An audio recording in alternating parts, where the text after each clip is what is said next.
Over the past 2 years, we've devoted a number of closer looks to an investigation of organized crime and its influence on New Jersey. Tonight, we have a report on another aspect of this problem. The information comes from a story that will appear in the August issue of Mother Jones, a monthly magazine based in San Francisco. Even to the eye of a casual observer, it's obvious that the construction industry depends heavily upon the work of laborers. Those rugged men who dig the ditches, carry the bricks, and generally do the dirtiest, most physically exhausting work on construction sites. But most people outside the construction industry have never heard of the union that represents these men, the Laborers International Union, an affiliate of the AFL-CIO. The Laborers Union exercises great power in the construction industry. Many law enforcement officials contend it's one of the most corrupt labor organizations in the country. FBI memos have characterized Laborers Local 394 in Elizabeth as a prime example of a corrupt union local. John Riggi runs Local 394. According to FBI wiretaps, it was Simone Sam the Plumber de Cavalcanti who gave John Riggi control over the local in 1964.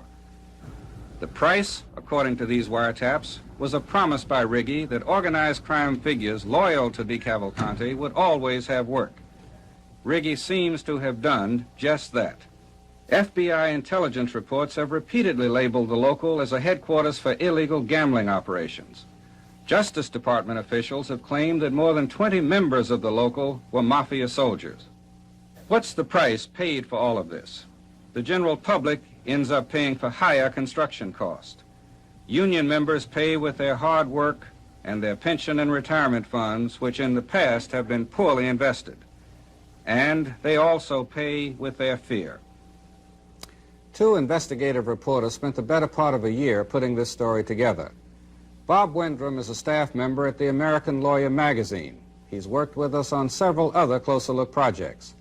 On this Mother Jones story, Bob worked with Ed Barnes, a freelance writer who's also worked with us in the past, but who's not able to be with us this afternoon. Bob, you make some very serious charges in this article. Murder, stealing of money. They could put the Teamsters to shame in their corrupt practices and so forth. Can you prove this stuff? Sure. I think that you'll find that most of the information there is either contained in Justice Department memorandums that we were able to get, or in public records, public documents that we found in basically little noticed places. NLRB files, court records, U.S. Labor Department records, and also Senate hearings. So I think that all of the information that's contained in there is for the most part, anyway, from public records and other government documents. And we buttress that with interviews with individual laborers as well as people within the labor community. Well, of course, we have a special interest in Local 394 because it's in New Jersey, but is 394 an isolated example, or is this kind of corruption all over the country in the laborers' locals? Well, mostly you'll find it in the larger urban areas. Local 394 is unique in one particular aspect. John Riggi, who is the secretary, treasurer, business manager, of Local 394, is also the boss of a mob family, according to Justice Department documents, having assumed that position in 1977 from Sam the Plumber de Cavalcanti. There is no other example that we know of in the country, and no other example that law enforcement officials could tell us about, where a mob boss has actually become or remained, after becoming mob boss, an official of a union in the AFL-CIO. Generally, the connection is not quite that direct. Is that what you're saying? No. Generally, what you'll find is that an organized crime member will have a no-show job, for example, which will give him an income that will help him with his IRS problems. In some other cases, like Anthony Tony Pro Provenzano, the union official is highly placed in organized crime, but still reports to someone. In this case, in Riggi's case, that is not so. Riggi, as I said, according to the Justice Department documents, is the #1 man in that mob family, the only homegrown mob family in New Jersey. Well, that may answer my next question, Bob. Why don't the members of the union, some of whom claim not to have worked for 10 or 15 years, although they show up every morning in the hiring hall, why don't they do something about it? Well, the case that we looked at, that of Wakil Abdunafi, an Elizabeth laborer who has shown incredible courage over the last 10 years, Wakil showed up every morning for work and over the last several years has only worked 26 hours. But the problem is that Wakil, while fighting it through the NLRB, hasn't had much success because of the bureaucratic mechanism that the NLRB is, and also getting allies in a fight like that, even though he is personally courageous, is difficult. Because fear is a major problem. That's right, because fear is the major problem, and alliances with people just fall apart when people know who they're dealing with. We're about to have a power struggle in New Jersey between the AFL-CIO president and the Building Trades Council president. Now, would those two unions and leadership have any responsibility to sanction or expel a union that's as corrupt as this? Certainly they would. The AFL-CIO has an ethical practices code, which is essentially rusting from lack of use. The only time the AFL-CIO will take these internal measures is when the government embarrasses them into doing it. In this particular election, you won't find the problem of corruption as an issue. And yet you'll see major officials of the longshoremen, an AFL-CIO affiliate, major officials of the retail clerks, an AFL-CIO official, and a major official of the laborers of Local 734, an AFL-CIO official, being convicted in the last several years of union corruption, not only straight union corruption, but that dealing with organized crime. Well, I hope that Charles Marcianti and James Grogan are listening. Bob, thank you for joining us and discussing this very critical problem with us on A Closer Look. Thank you, Gus. The construction industry is one of New Jersey's largest, providing thousands of jobs and millions of dollars to the state's economy, even during the recent economic slump. Well, tonight, producer Janice Sellinger and Kent Manahan take a look at the state's construction industry and alleged ties to organized crime. New Jersey experienced a construction boom following World War II. Office buildings, highways, single-family houses, and apartment complexes sprang up where farm fields, swamplands, and woods used to be. In addition to creating jobs for construction workers and contractors, these projects, according to a recent study by the State Commission of Investigation, opened the door for an organized crime network of labor agents, middlemen who guarantee contractors labor peace. The power that they have comes through the association of a person like DeCavalcanti or Gambino. The mention of a name to some developers, a name such as Gambino, was enough to convince the developer that he'd better deal with that person if he wanted to keep his job going. In its study, the SCI reviewed organized crime's role in the home construction industry going back some 30 years, during which time the Carlo Gambino crime family and reputed mobster Sam the Plumber DeCavalcante were in power. The commission found that since 1980, organized crime's influence in the industry has waned, partly because of the recent high cost of money and the subsequent construction slowdown. But the construction boom is still taking place in New Jersey, largely in Atlantic City. And it's here, on the work sites, where law enforcement officials say organized crime sometimes becomes involved. Roofers Local 30, under the direction of the late President John McCullough, has had a rather checkered past. An often violent union through McCullough, Local 30 allegedly controlled all of the building construction trades in Atlantic City, with the approval of Philadelphia crime boss Angelo Bruno. After Bruno's murder, McCullough lost much of his power. Then he, too, was killed. Law enforcement and the unions disagree over why McCullough was killed.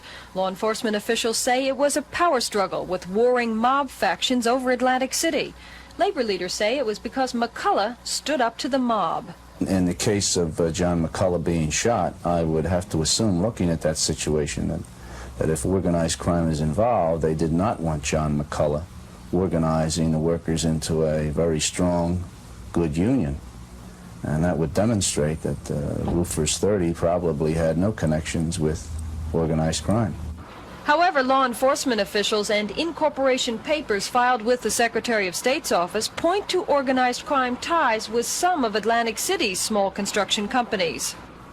NatNat Incorporated, a subcontractor which specializes in ironwork, has as its registered agent Salvatore Merlino, reputed Bruno crime family underboss to Nicodemo Little Nicky Scarfo. Scarfo, the alleged Philadelphia and Atlantic City crime boss, is currently serving a 2-year federal prison term in Texas for a 1981 weapons charge. Scarf Inc., or Scarf Concrete Corporation, is run out of Scarfo's mother's house by Philip Leonetti, Scarfo's nephew. Not all unions, of course, are associated with organized crime. But a union doesn't have to have a mob connection to be powerful. There are 13 construction trade unions in New Jersey with almost 100,000 unionized workers. On most construction jobs, union cooperation is the difference between a profit or loss for the contractor. And all too often, the unions make that very clear. Wayne Comer is a Newark FBI agent who has investigated questionable activity within the construction industry for 10 years. He detailed for us some of the ways unions can make contractors play the game their way. The older workers, the sick workers, the workers who don't want to work. An actual job slowdown, an actual slowdown of work.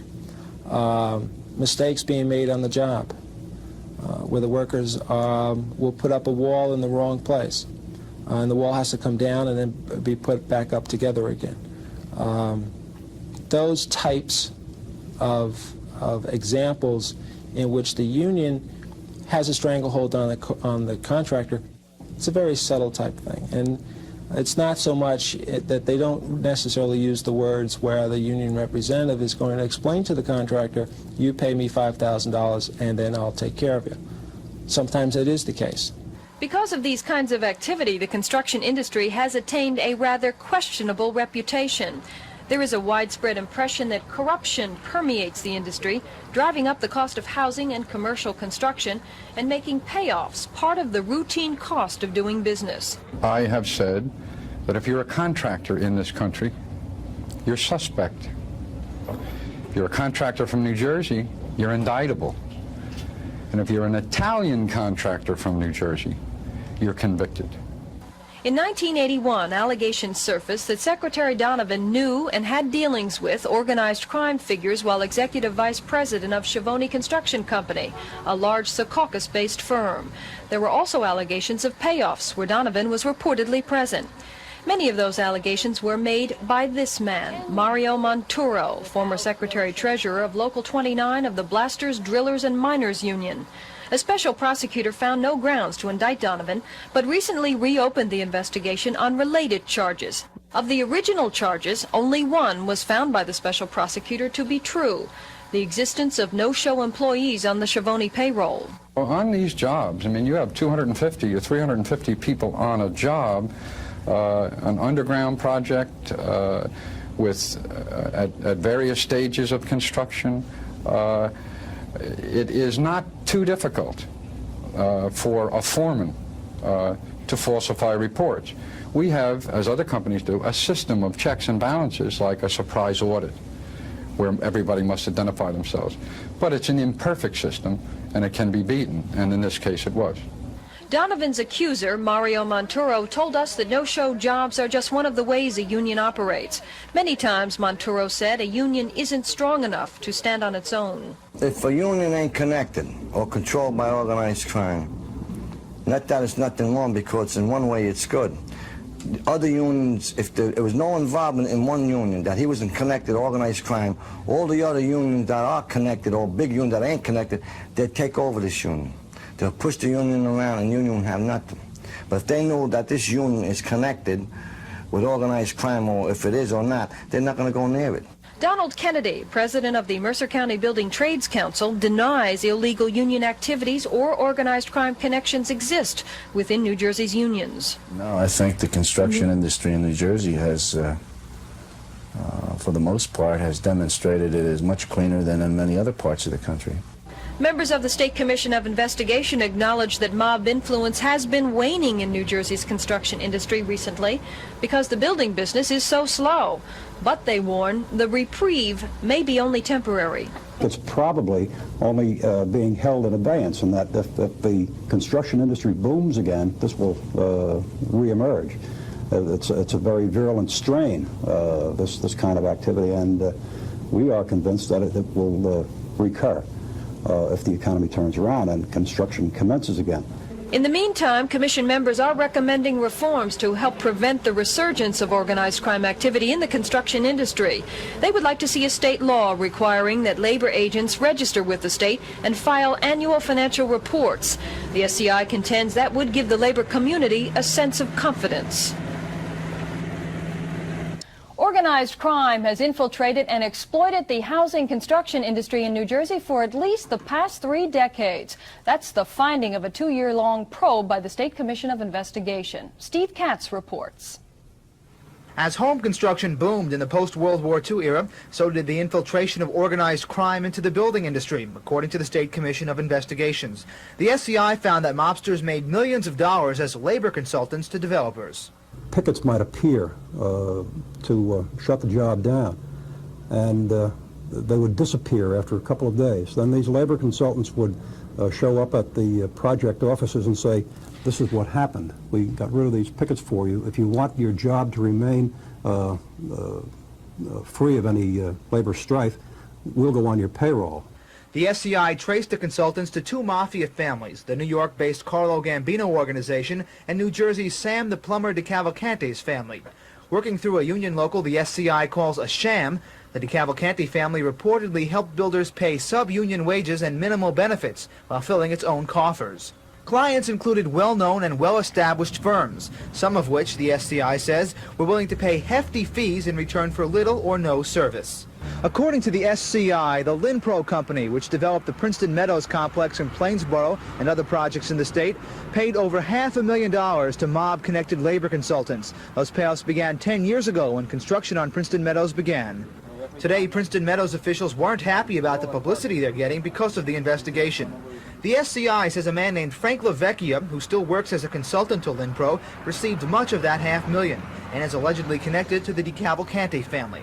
He wouldn't talk to us on camera, but he did tell us by phone that he had no connections to organized crime. The slump being suffered by the housing industry has apparently put a damper on mob activity. The SCI says it found little evidence of recent infiltration by organized crime. It's only in a dormant state that this activity would probably recur should building start to take off again at the same proportions that we've had it.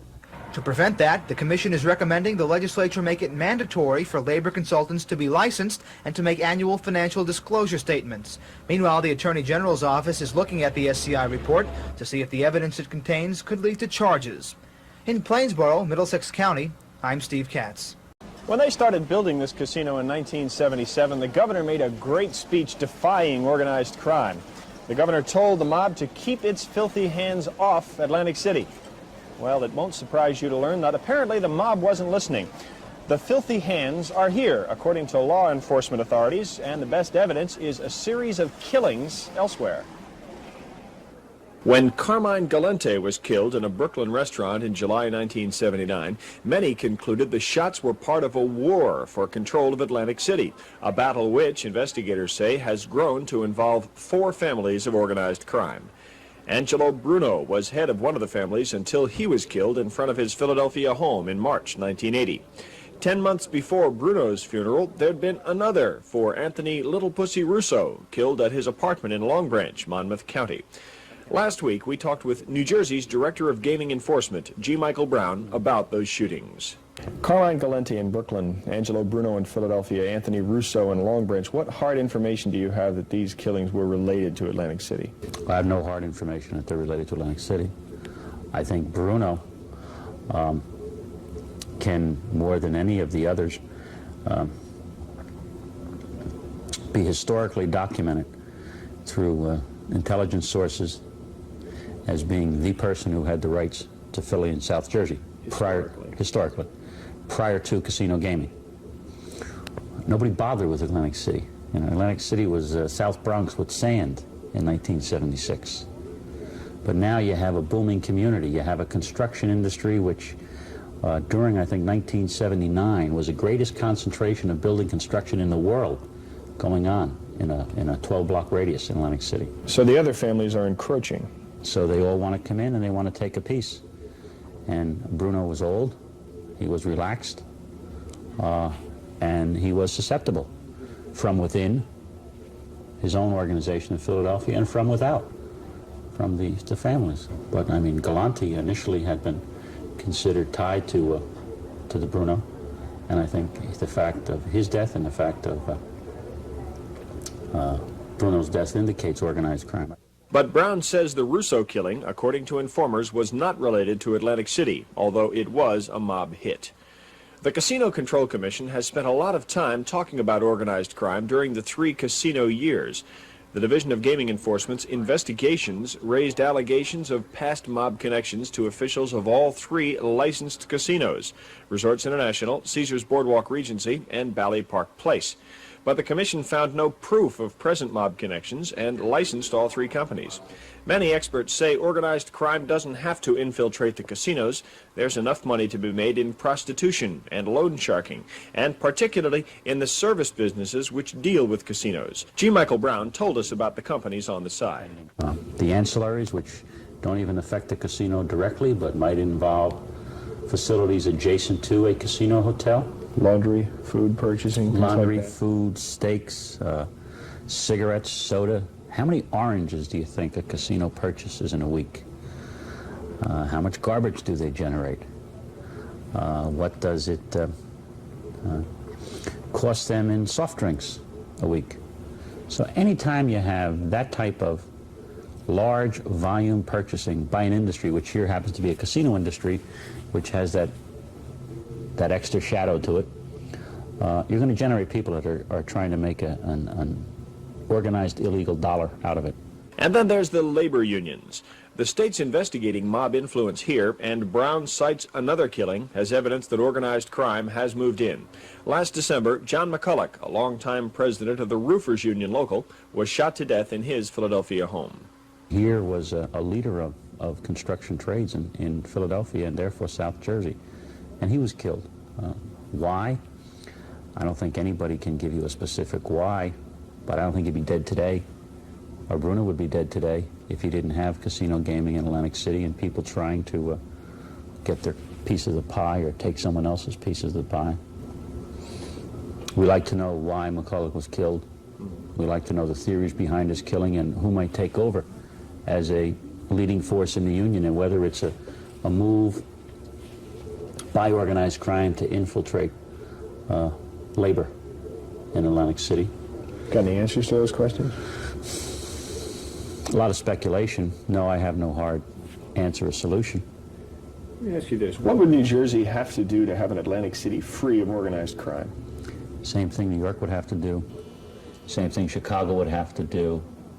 Same thing New Orleans would have to do. And that is?